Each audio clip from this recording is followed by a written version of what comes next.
திருப்பெருந்துறை தந்தை என்னை அடிமை கொண்டவன்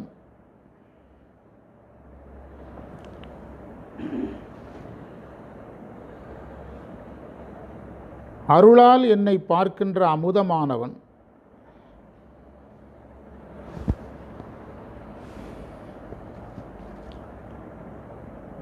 அழியாத பேரின்பமானவன்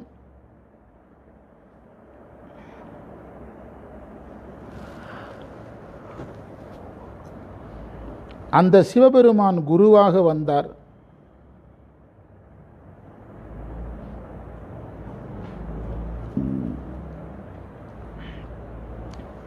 சிவன் மேல் எனக்கு ஆசை வரும்படி செய்ய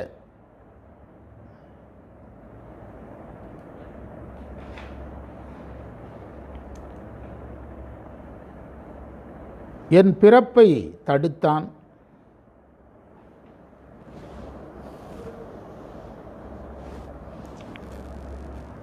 என்னுடைய மனதை மகிழ்ச்சி உடையதாக்கினான். இந்த மந்திரத்திலிருந்து ரொம்ப கவனமாக படிக்கணும். ஏன்னா இதில் தான் அந்த ஜீவன் முக்தருடைய இலக்கணங்கள் எல்லாம் வெளிப்படையாக வரும். இந்த பதியத்தை மாணிக்கவாசகர் ரெண்டாக பிரிச்சிருக்கிறார். 1 to 5 1 தனி, 6 to 11 தனி. ரொம்ப கவனமாக படிக்கணும். இது ஆரம்பிக்கும்போது எப்படி ஆரம்பிக்கிறார் பாருங்கள், பித்தன்னை ஏற்றுங்கிறார் பாருங்கள். இப்போ நம்ம ஒரு பொருளாக பார்க்கலாம். இறைவனை ஒவ்வொன்றா பார்க்கலாம். இறைவனை தந்தை என்றார், ஞானத்தந்தை என்பதால் குரு.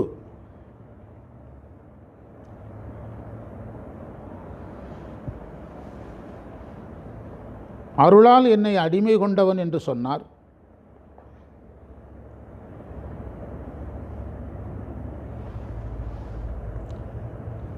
அது இறைவன் குருவாக இருந்து பாசத்தை நீக்கி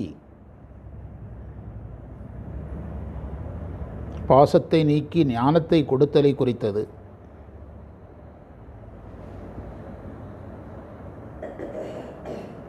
ஞானத்தின் பயம் பேரின்பம் என்பதால் இறைவனை அமுதமானவன் என்று சொன்னார்.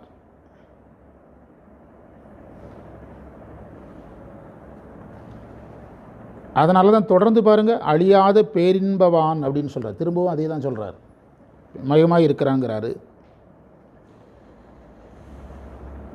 எனக்கு மிகுந்த சிவன் மேல் எனக்கு ஆசையை தர வைத்தான்கிறார். சிவன் மேல் எனக்கு ஆசையை தர வைத்தான். ஆசைங்கிறது இந்த இடத்துல தேடுதல் அல்லது விருப்பம்.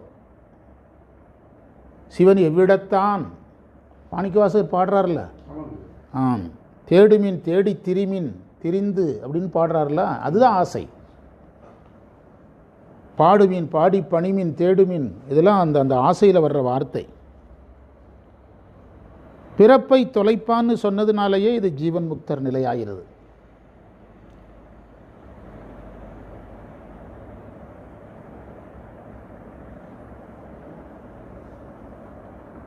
எனக்கு களிப்பை தந்தான்ங்கிறது தான் அந்த பித்தன்னை ஏற்றுங்கிற வார்த்தை. இதெல்லாம் இந்த பதிகத்துக்கு அந்த அணைந்தோர் தன்மைக்கு பொருத்தமான பதிகம். இந்த திருப்பாட்டு இந்த 6வது மந்திரத்தை நேரடியாக சொன்னால் இந்த பதிகம் புரியாது. அதனால தான் 1 to 5 அதுக்கு ஒரு கட்டடம் கொடுக்குறார், ஒரு அடித்தளம் கொடுத்து உள்ளே கொண்டு வர்றார். பில்டப் பண்ணி, பில்டப்னா நம்ம சொல்கிறது பொய் சொல்கிறத பில்டப் அப்படிங்கும். அந்த பில்டப் இல்லை, அடித்தளம் கட்டி அதுக்கு மேலே தன்னுடைய கருத்தை கொண்டு வந்து நிறுத்துகிறார். மந்திரத்தை படித்து பாருங்கள். பித்தன்னை ஏற்றும் எனக்கு களிப்பு, அதாவது பைத்தியக்காரன் அறியாமையில் மகிழ்ச்சியில் இருக்கிறது மாதிரி நான் அறிவில் மகிழ்ச்சியில் இருக்கிறேன். அதுதான் பித்து, அதுதான் பித்து. பைத்தியக்காரனும் மகிழ்ச்சியாக தான் இருக்கிறாங்க, அறியாமையில் இருக்கிறான். நம்ம தூங்கும்போது மகிழ்ச்சியாக இருக்கிறோமில்ல, அறியாமையில் இருக்கிறோம். பகலில் விழித்த உடனே எல்லாம் வந்துடுது இல்லை, நம்முடைய பிரச்சனைகள், நம்ம சந்திக்க வேண்டிய பிரச்சனைகள், நாம் போக வேண்டிய வேலை. காலையில் 6 மணிக்குள்ளே நமக்கு அந்த பதட்டம் வந்துடுது. இன்றைக்கி 10 மணிக்கு இந்த வேலை, 11 மணிக்கு அந்த வேலை, பதட்டம் வந்துடுதில்ல, அறியாமை வரும்போது வந்துடுதில்ல. அதனால தான் விடிய காலம் 2 to 3 to 6 தான் ஹார்ட் அட்டாக்குங்கிறான். ஏன்னா அந்த தூக்கம் முழிக்கிற நேரத்திலேயே நம்முடைய வேலைகளை நம்ம வரிசையாக என்ன செய்கிறோம், யோசிக்கிறோம், வரிசையாக யோசிக்கிறோம். அப்போ பெரும்பாலான ஹார்ட் அட்டாக் எப்போ தான் வருதுங்கிறான், 3 to 6 தான் சொல்கிறான். காரணம் என்னென்னா அந்த நேரத்தில் தான் நம்ம எந்திரிச்ச உடனேயே இந்த வேலைகளெல்லாம் வரிசையாக நம்மக்கிட்ட வரும். இன்றைக்கி 10 மணிக்கு இந்த வேலை, 11 மணிக்கு அந்த வேலை, 12 மணிக்கு இந்த வேலை, விடிய வர வர வர வர வர என்ன ஆகுன்னா மனம் வந்து ஸ்ட்ரெஸ் ஆகும், அழுத்தத்துக்கு உள்ளாகும். அதனால் அந்த நேரம் அதனால தான் காலையில் எழுந்திரிச்ச உடனே இது திருமுறை பாடல்கள் இதையெல்லாம் சொல்லிவிட்டு இதெல்லாம் யாருடைய பொறுப்புன்னு விட்டுறணும் அப்படின்னு பொறுப்புன்னு விட்டுறணும். இந்த மேல்நாட்டு வகுப்புக்காரங்களுக்கு சொன்னேன், நீங்கள் வந்து உங்களுக்கு உண்மை விளக்கம் நடத்தியிருக்காங்க, திருவறுப்பு நடத்தியிருக்காங்க, காரில் எங்கே போனாலும் எதை கொண்டு போங்க, இந்த நூல்களை எல்லாம் கொண்டுட்டு போங்க. அவங்களுக்கு அந்த அந்த பாயிரத்தில் பின்னால் ஒரு பகுதி இருக்குது, உங்களுக்கு பிறவி மேலே அச்சம் இருக்கணும், அந்த பாடத்தில் வருது. நமக்கு வந்து இறைவன் கிடைக்கணுங்கிற ஆர்வம் இருக்கணும், சைவ ஒழுக்கத்தில் இருக்கணும்னு இருக்குது. அதில் அதையெல்லாம் சொன்னேன். சரியகிரிய யோகத்தில் இருக்கணும், தீக்கை வாங்கணும்னு இருக்குது. நான் எப்படி சார் தீக்கை வாங்குறதுன்னு சொல்லாதீங்க, மடத்தில் சொன்னால் கொடுப்பாங்க. அது உங்களால் எவ்வளோ முடியுதோ அந்த அளவுக்கு பின்பற்றுங்க. இப்போ பாரத மாதா தீக்கை வாங்கிச்சுது, என்கிட்ட ஃபோன் போட்டு தான் வாங்கிச்சுது. வெளிநாட்டில் நேரம் இருக்காது, அது இருக்காது. நான் சிம்பிளாக கேட்டேன், உங்களுக்கு பூஜை பண்ண நேரம் இருக்காதுங்கிற கவலை இறைவனுக்கு இருக்கணுமில்ல? நமக்கு பூஜை பண்ணுற நேரத்தை தர வேண்டியது யார் பொறுப்பு? அந்த கவலை அவரில் படணும். உங்களுக்கு எதுக்கு அந்த கவலை? பூ கிடைக்காது, அது கிடைக்காது இப்படிலாம் சொல்லிச்சுது. உங்களுக்கு பூ தரணுங்கிற கவலை அவருக்கு தானே இருக்கணும். உங்களுக்கு என்ன கவலை உண்டா இல்லையா? நீங்கள் வாங்குறீங்க. சைவத்தில் ஒரு அடிப்படையே நீங்கள் ரெடினா சாதனை வந்துடும். நான் ஞாபகம் வச்சு லைஃப் லாங் எனக்கு சேர்த்து தான் நீங்கள் செய்ய ரெடினா சாதனை வந்துடும். இப்போ ஐயா நம்முடைய குருநாதர் சொன்னது எனக்கு நல்லா ஞாபகம் இருக்குது. லண்டன் போயிருக்கிறாரு, லண்டனில் தங்குறாரு, அரளிப்பூ இல்லையேங்கிறாரு. வெளியே வந்து பார்க்குறாரு, எது வெள்ளைக்காரன் வீட்டில் அரளிப்பூ பூத்து கிடக்கு.